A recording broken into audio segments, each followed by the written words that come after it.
Welcome to On the Fence, the show that is about helping you decide whether or not to spend your hard-earned money on the biggest and possibly best releases in mini form. Nick. Hans. Do you remember not that long ago I said to you, wow, we haven't done an On the Fence in a while. Must be getting kind of dusty. Yeah. Oh, how naive I was. This is like our third episode. Fourth in like 2 or 3 weeks. Yeah. Little did I know 2017 was going to shoot a hot load of games all over my face. With like 2 more to come in the coming weeks as well. I know. Both I and my bank card are tired.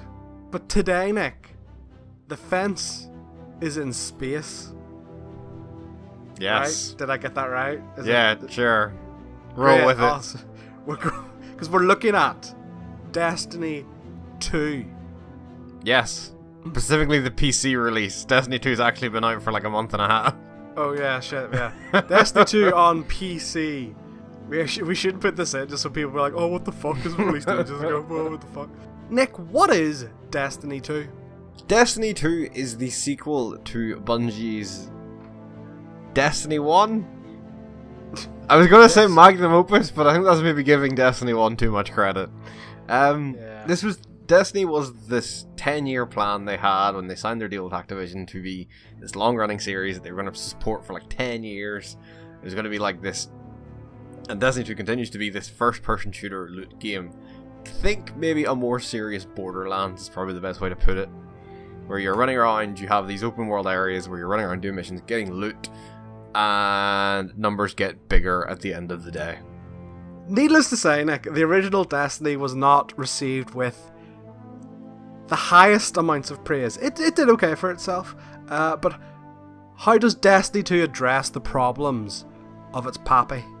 Yes, Destiny 1, there was a lot of issues. Destiny 1, everyone could see there was potential for a really good game there, which I think is why criticism got so heavily laden on it. And Destiny 2 does address a lot of these, like, for example, there is actually a story in Destiny 2, unlike Destiny 1, where literally they would say, oh, you've unlocked a new Grimoire card. You had to go to a website to go read. So the story in this one is obviously to kind of reset everyone, so you do not carry anything over from Destiny 1. It resets everyone.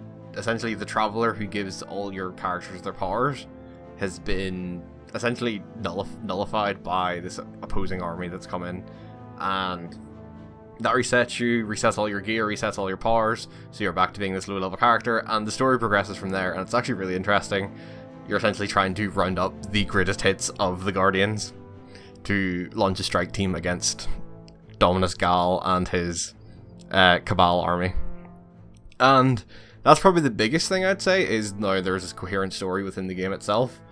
And just the smaller things as well are a lot better. They give everything a lot more personality as you go around the world. There's a bit more communication between yourself, your ghost, and essentially the quest giver at that current point in the story.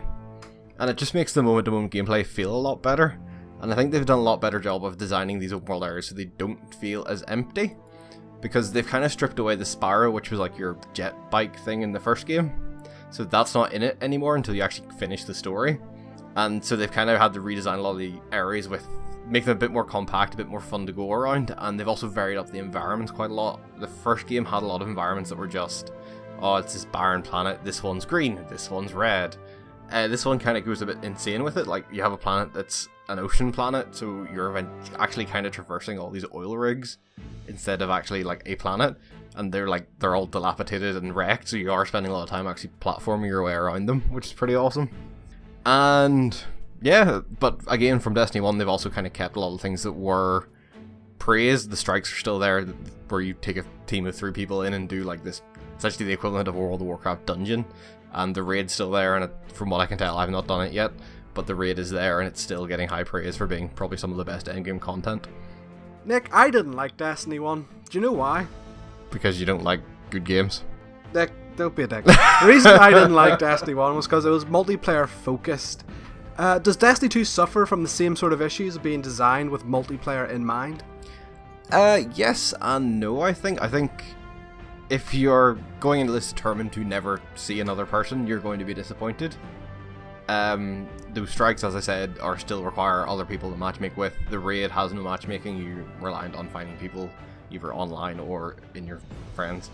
But I think, again, they've kind of redesigned a lot of the story missions to be a lot more designed towards one person, where you never really feel like, oh god, if there's another person here, this would be a lot easier.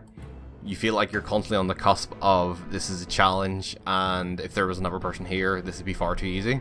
And yeah, they've definitely struck in a lot better balance with the story in mind, but again, kind of with a lot of these games, like Borderlands, I'd say as well, a lot of the endgame content is still kind of multiplayer focused that you won't see if you're determined to play by yourself. This is the first time Destiny, or Bungie even really, has ventured onto personal computers, Nick. Windows Microsoft, if you will. You mean Microsoft Windows? Shut up. How's the transition onto PCs for them went? Yes, Destiny 1 obviously only came out 360, PS3, and the next-gen systems. Did not come out on PC, and this was quite a big deal when this was announced for PC, and obviously only really coming to Blizzard's Battle.net client, which everyone thought was kind of weird. But yeah, I've had literally no issues, and I think it performs like incredibly on PC. Playing the beta, like, it was solid as fuck. It was like, I never saw any frame rate drips. The keyboard controls mapped up perfectly. It plays exactly like you would want a first-person shooter to play, and the main game's no different. I'm playing on a better monitor, obviously, now, because I have a 140Hz monitor, and I'm noticing, yeah... You had to get that in there, didn't you? You had to get in your amazing new monitor. Obviously, I'm not getting 144Hz on, like, the settings it recommended me, but I'm still never dropping below 60 frames a second. It's always hitting between, let's say, 80 and 100. And it does look incredible. I think the game looks really nice, and the different style choices they've made help that as well.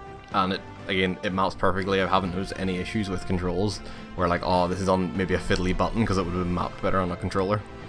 And again, even all the Battle.net stuff gets integrated really well. Like, it's not like Battle.net doesn't really have an overlay like Steam does, so you're missing that, but I don't think it's an issue. Like, and everything you need to get to is still perfectly within reach within the menus. Nick, if I was on the fence about Destiny 2, what would you say to me? At the end of the day, I do think Destiny 2 is very obviously a sequel to Destiny. If you did not enjoy, if your biggest complaint about Destiny 1 was, shit, there's not really a story here, Destiny 2 will be perfect for you.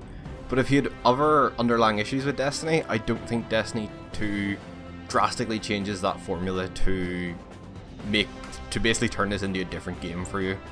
If you really enjoyed Destiny, like, Destiny 2 is more of that and better form of that. But at the end of the day, if you didn't like Destiny, you're probably not going to like Destiny 2. That is Destiny 2, currently available on PC, PS4 and Xbox One for about £45. Thank you very much, Nick. That wizard is from the moon. Sure.